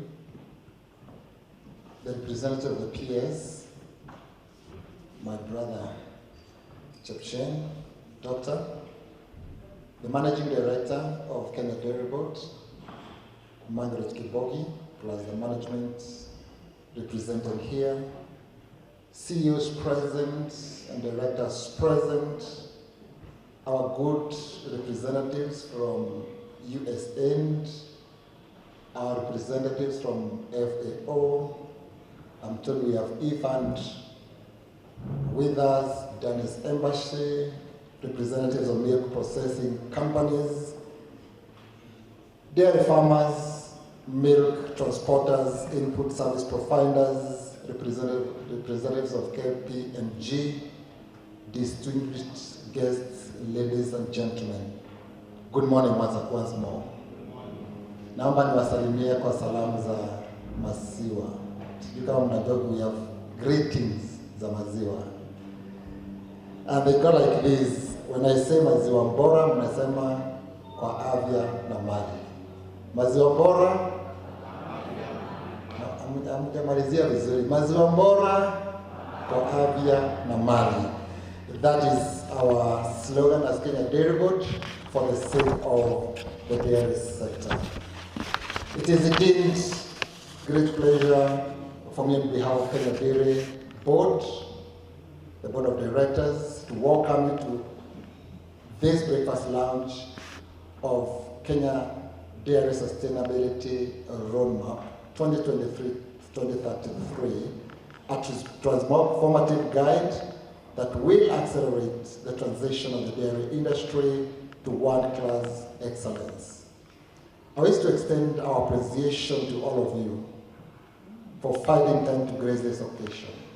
I particularly want to thank the Cabinet Secretary, my friend Honorable Alin Turi, for accepting our invitation to preside over this event. Let me also extend our heartfelt appreciation to USAID, Kenya Investment Mechanism, for their support, for their crucial funding and unwavering support in development of this roadmap. My appreciation also goes to Kenya Dairy Board management and the staff, plus the team that led the development of this roadmap, led by MD Ms. Margaret Kibogi, and the Kenya Dairy Processors Association for actualizing the vision of developing this roadmap to its completion. Ladies and gentlemen, the dairy industry occupies a very special place in our economy, communities, and families. The industry provides a source of livelihood for its estimated 1.8 million small-scale milk producers, while generating over 1.2 million jobs across the dairy value chain support service industry. Many small and to medium dairy enterprises thrive across the country, contributing to socio-economic growth of our country. Milk and milk products are important dietary components in many communities and households, providing quality nutrition for the health and well-being of our people. This industry is a source of foreign exchange earnings through export of milk and milk products, which was estimated in 2022 to about 4.85 billion shillings. In addition, the sector contributes 44%, 12%, 4% of livestock, agriculture, and national GDPs, respectively. It's important to note, and I'm sure our CS would be better placed to mention, that if you combine tea and coffee, both of them contribute to less GDP than the dairy sector. Despite being one of the highest milk producers in Africa, Kenya has not achieved its potential, with the sector experiencing challenges such as low productivity, high cost of milk production, relatively low and fluctuating profitability for producers and processors, declining interest in dairy farming, decreasing availability of suitable land to sustain the sector in its current form. One of the other key challenges facing the sector is climate change, and I think it's been detailed here very well. The dairy and livestock sectors are highly sensitive to climate change and have suffered greatly from failed rain seasons in the past, resulting to higher consumer prices of milk and reduced milk production. These challenges threatens to reverse the gains made by the industry, even as it slows down our growth trajectory. We must therefore take appropriate and immediate measures to reverse this trend if we have to achieve the goals for the dairy sector as set out in the bottom-up transformation agenda better. Despite the current challenges and threats faced by the sector, we have an opportunity to completely transform the sector and boost incomes for farmers, scale up milk processing while generating economic value and creating jobs, provide quality milk to consumers, and even earn foreign revenue by enhancing dairy value addition, milk, and milk product exports. Ladies and gentlemen, for this to happen, sustainability will no longer be a choice for our industry, but rather it is a must. We are aware that dairy is a major contributor to greenhouse gas emissions. Having recognized this fact, the board has been very deliberate in carrying out programs aimed at supporting climate-smart agriculture in the dairy sector. Some of these programs include planting of trees. We target to plant in excess of 200,000 trees, both agroforestry and fauna, in the next 5 years. This year alone, we're just about to complete planting of more than 40,000 trees. So far, about 15,000 trees have been planted, with 10,000 trees being planted on 13th of November, which is a national holiday dedicated for this particular purpose. Number 2 is the biogas plants. The board will support and collaborate with stakeholders to establish and promote biogas plants. This will not only lead to reduced energy costs at household level, but also reduction of greenhouse emissions. Number 3 is the capacity building. The board undertakes trainings and sensitizations of our stakeholders along the value chain aimed at reduction of greenhouse gas emissions in the dairy sector through the adoption of renewable energy, recycling, and soil conservation. I can actually confirm that over the last few months, going into next year, February, we've been in an aggressive mode of going to almost all the counties so that we can conduct these trainings in addition to what's done on day-to-day basis together with our partners. So ladies and gentlemen, we are however cognizant of our limitations as a board and that the challenges posed by climate change requires a broader and inclusive solution. It is for this reason that the board collaborated with the dairy processors and other players to come up with this roadmap. The 10-year Kenya Dairy Industry Sustainability Roadmap report, which we are launching today, is a framework of collective responsibility by the industry stakeholders aimed at catalyzing and accelerating industry-wide transition to a more sustainable, competitive, and low-carbon footing industry, marked by enhanced economic viability of milk producers and processors. The framework development entailed intense consultation and consensus building among the dairy industry actors, including milk processors, producer organizations, suppliers, financiers, regulators, and policymakers. So as we gather today to launch the framework, I am confident that sustainable solutions to address the critical challenges affecting the industry have been ably identified. When these are implemented, we'll have enhanced higher self-sufficiency, improved food and safety and nutrition, better care for dairy animals, and reduced impact on the environmental in compliance with laws, policies, and conventions. Ladies and gentlemen, the successful implementation of this sustainability framework calls upon all of us to be alive to the climate and weather changes taking place in our continent and all over the world. The industry is required to quickly implement climate adaptation and mitigation mechanisms to counter the effect of these extremities in weather patterns. This framework presents the best opportunity to achieve this objective. I am glad that the players who will play a key role in the implementation are all here today. My current call to you is that this document should not remain a boardroom document, but one that we will all strive to implement. Finally, friends, as I conclude, I want to thank the government and all industry players for the continued support and collaboration as we continue to work towards a dairy industry that we are proud of, that is sustainable and profitable to all of us. As a board, I want to give our commitment that we shall continue working together with industry players to implement programs that transform the dairy sector. To the farmers watching today and listening today, we're proud to have our daddy in the agricultural sector, I know, I'm sure you are all expecting, thinking about the pricing and how it's going to be. Hope our Dundee, who is here today, will mention that. Today, I am relieved of that responsibility to talk about that.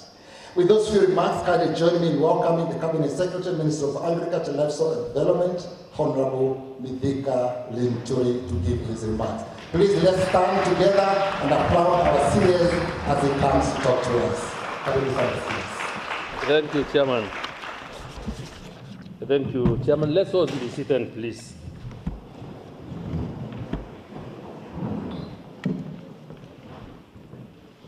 Kwanza amjambo. Nasema kwanza amjambo. Bwana asifiwe. Asante sana. Nafikiria kabla kuingilia hotuba yangu kirasmi, allow me say one or two as a farmer. I want to say I'm very happy that the farmer from Kiambu has spoke very well when we say lazima tujuane. Waswahili hujuana kwa vilemba.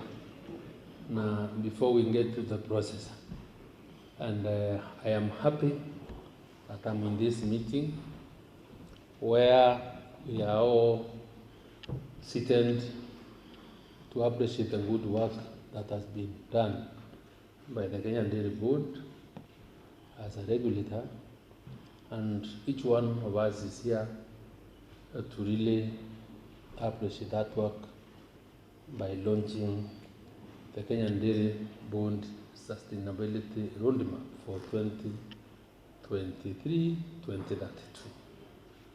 And before I go to my official speech, I want to take 1 minute or two to speak for the farmer and also to answer some 1 or 2 issues that were raised by the good presenter from, was it you said the KPMG?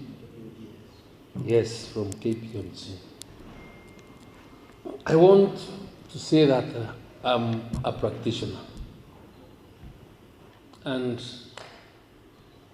we can be able to tell you exactly the pain that our farmers go through, what is required of them, and what role each one of us must be able to play.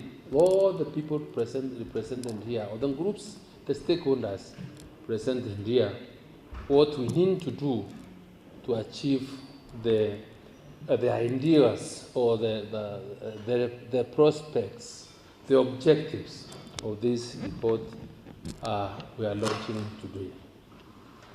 Specifically, I want to say that what people think is not doable or is not easy to do, of doubling or achieving our production capacity, or moving it from the 5.2 billion liters to beyond 10 or 12, is doable within less than 10 years. 10 years, in my view, is a very long time. We only need to know what is required of us, what we need to do. And when the Kenya Kwanza government, or in our manifesto, when we identified the dairy sector as an area that has one of the greatest potential of improving livelihoods, of increasing our earnings, it was not by mistake. What we need to do is take advantage of this sector, this value chain that government is seriously looking at or is supporting, and see what is required of all the stakeholders, of all the participants to support, and I say and I repeat, to support the farmer, because in this case it's the farmer that is so critical. Why is the farmer critical? The farmer wakes up every morning to go and take care of his animals. For us to succeed, it is the farmer that you expect to produce, take care, proper animal husbandry, to take care of the animals, to increase is the production from the 5.1 million to whatever number of liters we require. What support do we require to give our farmers? That is what the most important. One of the things that we need to do is how do we work together with our farmers to enhance production. What is his problem? I want to assure you, from a practitioner's perspective, one of the things or the challenges that we are grappling with as farmers is the quality of the feed.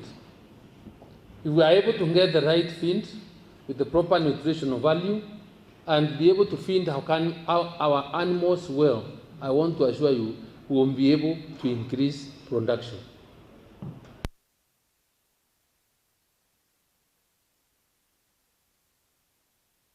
Production per liter we are talking about can be increased by only looking at the quality of the feed that we have. That's why we said, yes, it is true, the processor spoke and I appreciate and I agree with him. The other area we need to look at is the improvement of the genetics.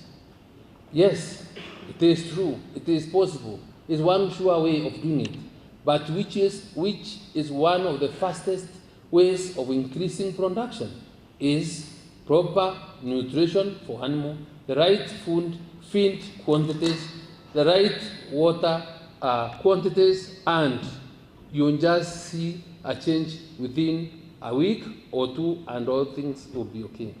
So it is possible to increase production. How we partner with the farmer, the support we give him as the interested parties, like the processors, is what is, in my view, is important. And that is what we are looking so seriously as part of the ministry in addressing. I am saying that because I am telling you, I am a farmer and I know what I am talking about. Let me go to the genetics. The genetics is the other sure way of doing it. And the long-term commitment that we want to make, or which I can make on behalf of government, is that, yes, we are in that process. I have committed and have instruction from my boss to ensure that we increase or to change the genetics of our animals. By next year, latest April, we are able to give our farmers sexed semen at a reduced cost so that going forward, we are able to change the breed of animals. So breed or genetics is the other clear way, and for sustainability of this roadmap, there is that commitment of change of genetics. We also expect by June or July next year, we will not only be giving or serving or selling or availing the market the sex semen. Kenya Animal Research Genetics Center, KAGRI, we are getting into the process, or we are going to launch our embryo transfer plant so that now we are able to give embryos to whatever animal that we want to carry that embryo for purposes of genetics improvement and breed. So I believe when we look at 10 years, we will be producing, we will not achieve 50% in years. We will have achieved beyond 100%. Because when you look at the change of genetics by way of embryo transfer, by way of sex to we have long, good time for us to do it. So I want to say is that the 10%, the 50% projection, in my view, right, won't be achieved. It's a small target, and I think we'll be able to do better. So the processors and the other stakeholders, what do we need to do to support our farmers? If the main problem is founder, let us invest in founder production. And that's why I'm saying, like, why I am in the Ministry of Livestock, Department of Livestock, we have a project we are running called the Drive Project. It's in 21 Asal counties. And one of the components in that project is to support young men and women of this country to grow a feed for our animals. And we're inviting the young people to come over. We have $40 million that we want to spend in this space to increase animal feed production. We have money that is going to Agricultural Finance Corporation because it's a deliberate move to increase investment in agriculture so that our farmers are able to access cheap credit to support farming. So the Kenya Kwanza government, led by His Excellency the President of this Republic, Dr. William Ruto, is committed to supporting the farmers of this country. And I believe and I agree the lives of farmers will change. What we require to do is build synergy amongst the stakeholders, get committed. And finally, before I go to my official speech, there was the story or the issue of how to bring the young people of this country into agricultural production. Where we sit as a ministry, we are doing agriculture differently. We are leveraging on technology. We are making agriculture more attractive. We are running away from that style of the hoe and the fork, it's called the hoe and the djembe. And we are getting into mechanizing agriculture so that it is attractive to our young men and women. But as we do all this, what is the most exciting, what is the most appealing thing for anyone in business? The processor wants to make good money out of processing and selling milk. Just like as the farmer, I want to get better return for my milk when I sell. So what we need to do is how we can work together so that each one of the players in this chain is able to make some good money out of what we do. And that is why government deliberately is so committed to supporting production and bringing down the cost of inputs so that the farmers of this country can be able to produce. And one thing I've learned from you is that now I must also start focusing on how we can persuade government as a way of trying to encourage people to start taxing the output than the input so that it becomes cheap and accessible for the farmers to get into. That's a brilliant idea. I think, to me, is exciting. It's something I carry from this meeting.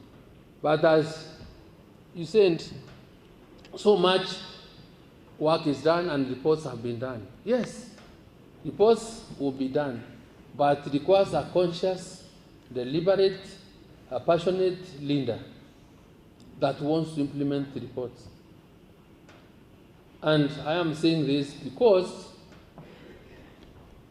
when you give opportunity and good return to a farmer, there is money.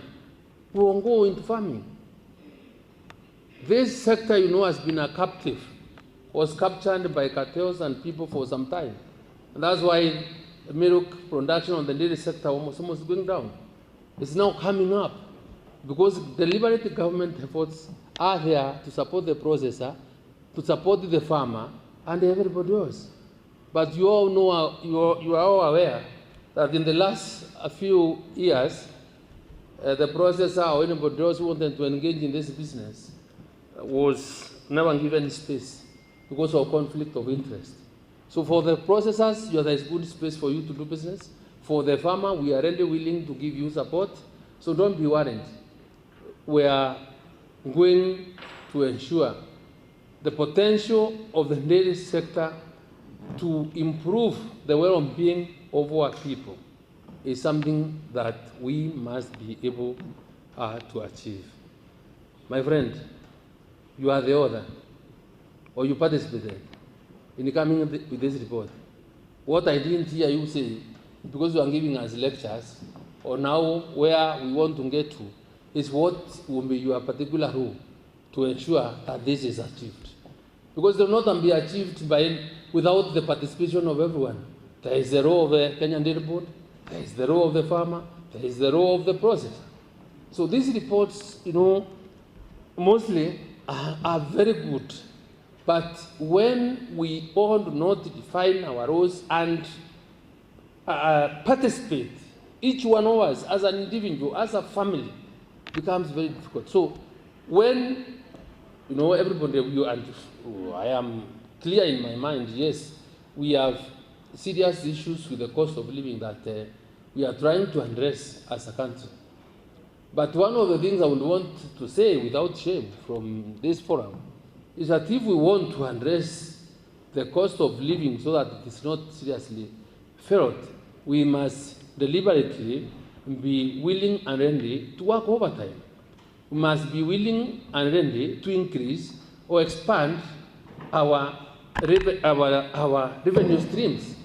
So if we all depend on one particular stream, then it will be very difficult for us to be able to live the life that we want. But if, for example, as a farmer in 1 acre, you have your cow, which you can milk, you have a kitchen garden, and there where you grow your sukuma wiki, or where you have your own tree or avocado, you'll be able to find that even out of that particular acre of yours, you can easily be able to afford the very basics, right, that you require as a family. And whatever shilling that you earn, as a teacher, as an accountant, or wherever you are, because of that diversification, then you can be able to save. And when you have saved money that was going into buying food, then at least the effect will not be felt as much. So I'm saying briefly that, as you all know, each one of us consumes, or the average Kenyan consumes, 1 bag of maize per year. The average consumption is 134 kilos of meat. So what are you doing as a responsible Kenyan to grow enough food for your own family? Don't even grow for anybody else. Please support the government by growing on enough for yourself and your family. That's how we will be able to grow our country, Kenya. Na kwa hayo mengi sana nimesema, wacha niseme sasa, as you gentlemen leave this forum, we have a document that we require to ensure works, which we all commit to support. And I want to agree that in Africa, I think we are the first country to have a roadmap to ensure dairy sustainability. So, ladies and gentlemen, it is an honor and privilege for me to be here with you to launch this Kenyan Dairy Industry Sustainability Roadmap 2023-2033.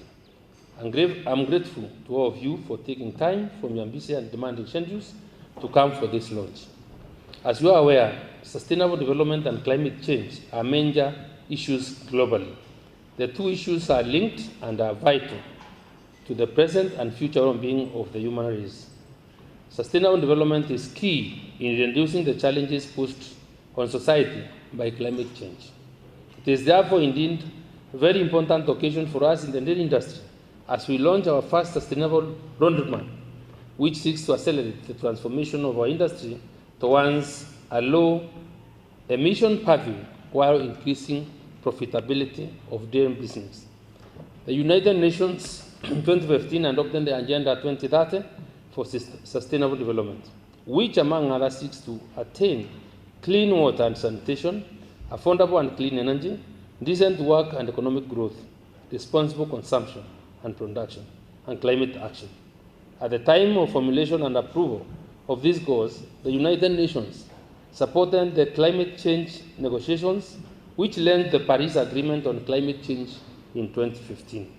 This agreement seeks to strengthen the global response to the threat of climate change by substantially reducing global greenhouse gas emissions in order to limit the global increase in temperatures to 2 degrees Celsius above the pre-industrial levels, while pursuing the means of limiting the increase to 1.5 degrees. It is also seeks to strengthen the ability of countries to deal with the impacts of climate change. According to the United Nations in 2019, at least 1/20 of the 153 developing countries had undertaken activities to formulate and implement national adaptation plans to enhance climate adaptation and resilience. Kenya is among these countries, with our national adaptation plan of 2025-2030, showing our commitment to the Paris Agreement. Ladies and gentlemen, we have a vibrant dairy industry whose primary foundation is the estimated dairy and population of 5.1 million and over 2 million small-owned and dairy farmers, with an estimated annual production of 5.2 billion liters of milk, valued at over 20 to 30 billion. The industry contributes significantly to national socio-economic development by generating raw incomes to dairy farmers, creating employment, supporting manufacturing, and being a source of household food and nutritional security. Milk is a major source of nutrition in Kenya, providing 7.3% of the calorific supply in 2021, which makes it fourth after cereals, pulses, and sugar sweeteners.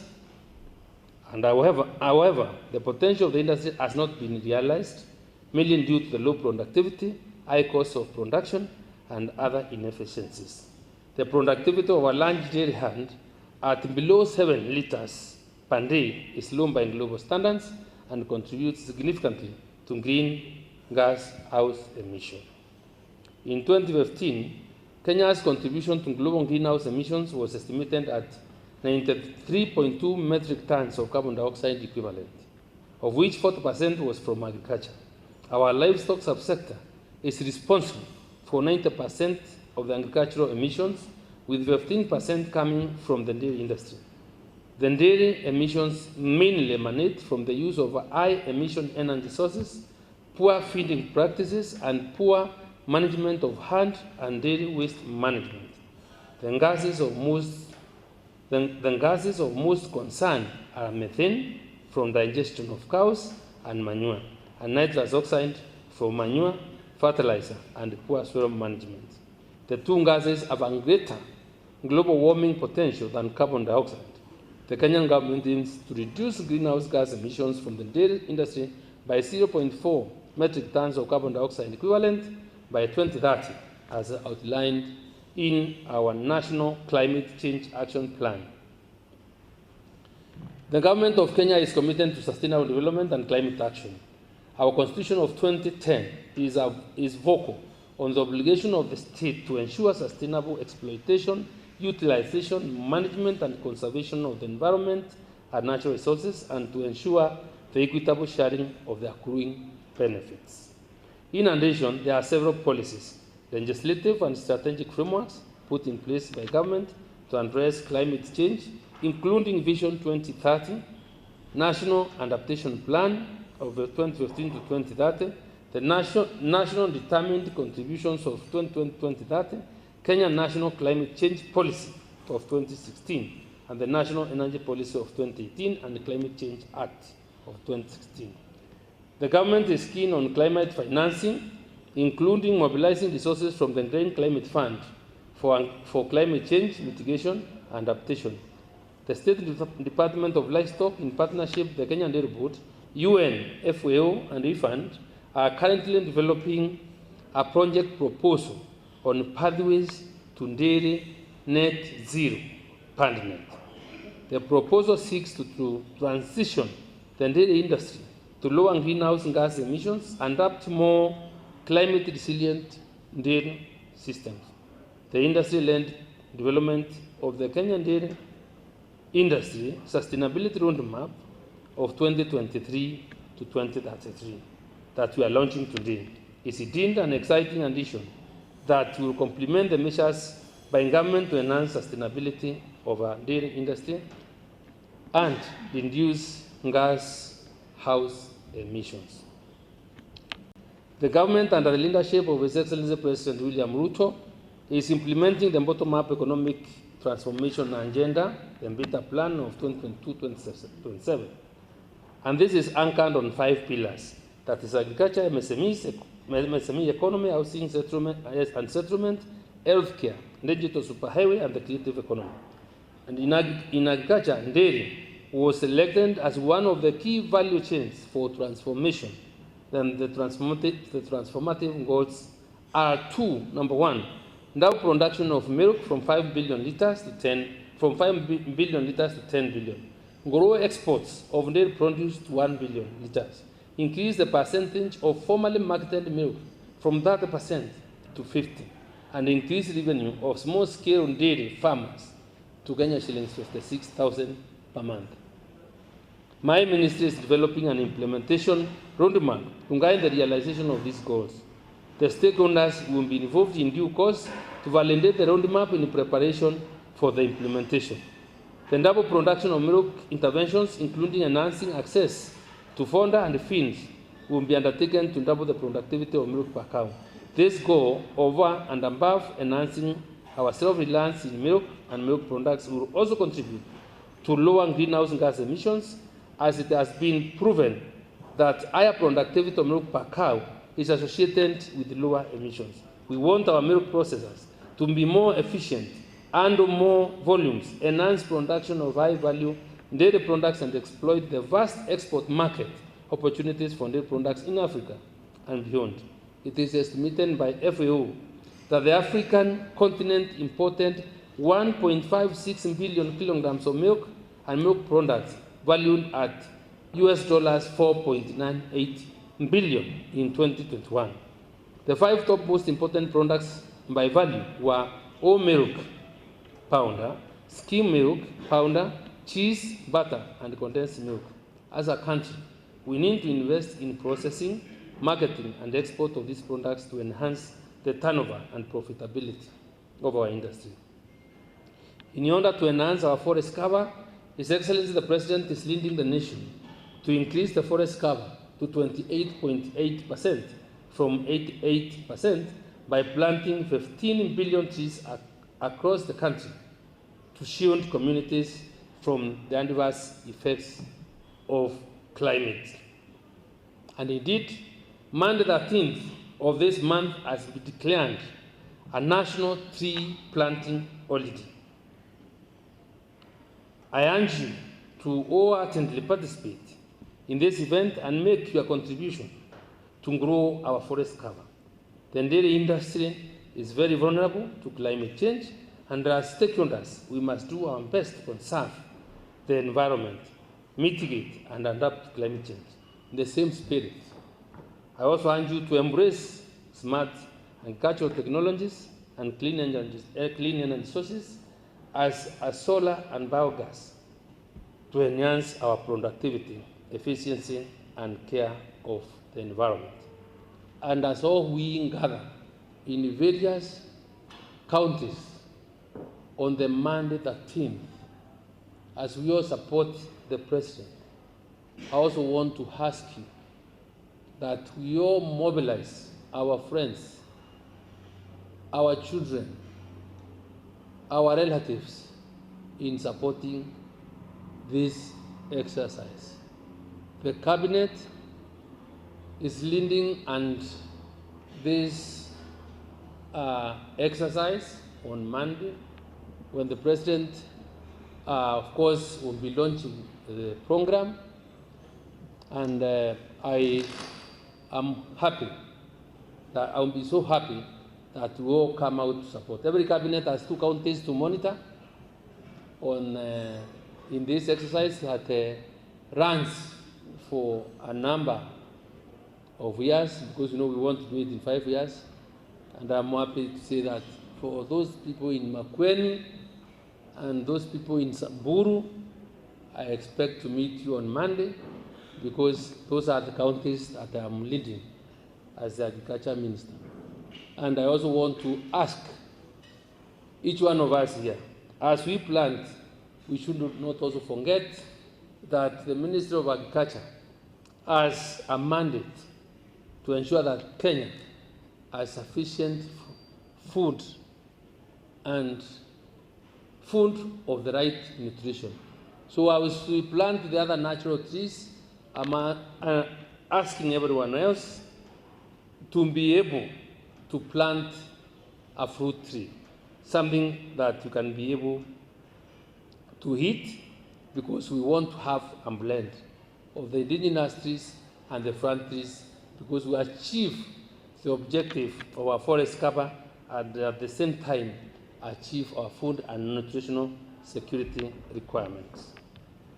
I am aware that this roadmap we are launching today was industry-led with the support of the United States Agency for International Development, USAID. This is a commendable effort, and I take this opportunity to sincerely thank the State Department of Livestock, Kenya Dairy Board, Kenya Dairy Processors Association, and all the stakeholders who participated in this process. I also wish to thank USAID for their noble gesture of providing technical and financial support.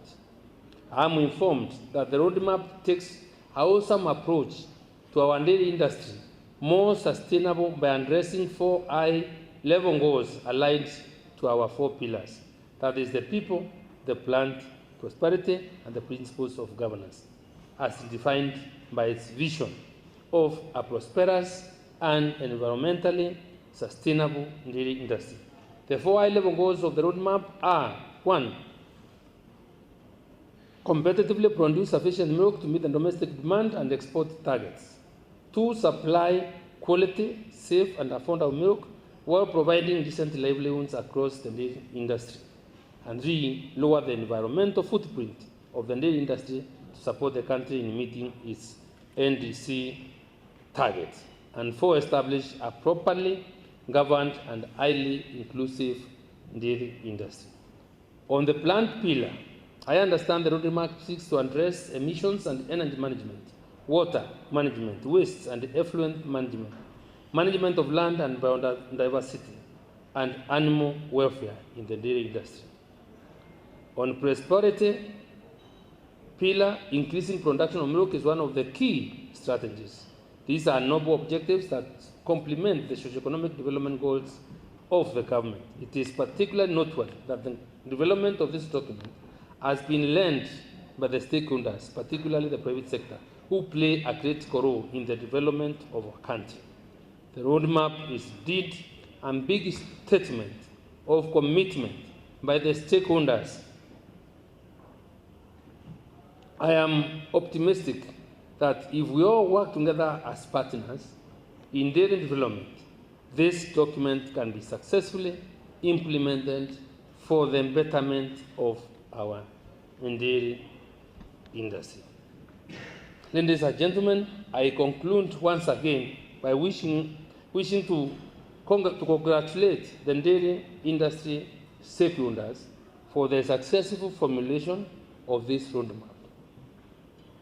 It is now my pleasure to declare the Kenyan Dairy Industry Sustainability Roadmap 2023-2033 officially launched for implementation. Thank you, and God bless you, and God bless Kenya. Round of applause, ladies and gentlemen. Let's give a standing ovation to the long. Let's give a standing ovation to Big Makofi Kabisa.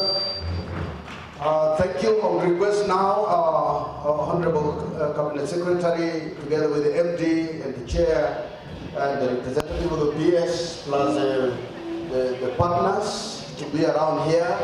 And please, we will count from 5 all through up to 1, and then we will cut the ribbon.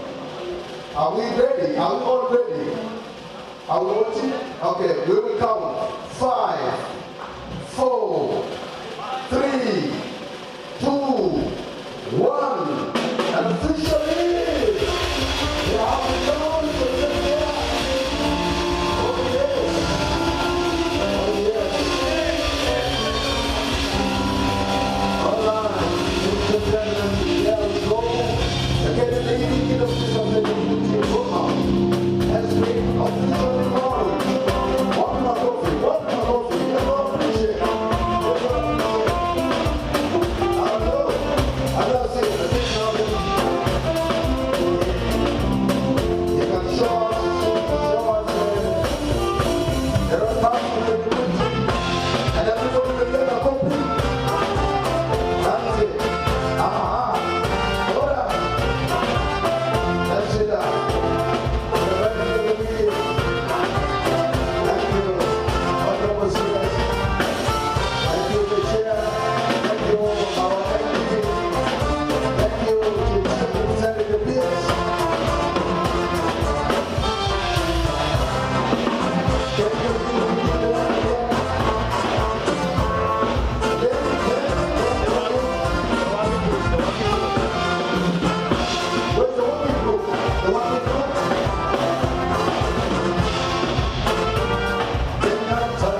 Yes, we need all the sector working group here for a group photo. And then immediately after this, Honorable Chief Guest, we will go right straight out to plant a tree, because that is the initiative and that is what you'll do next week on Monday, and everybody will do that.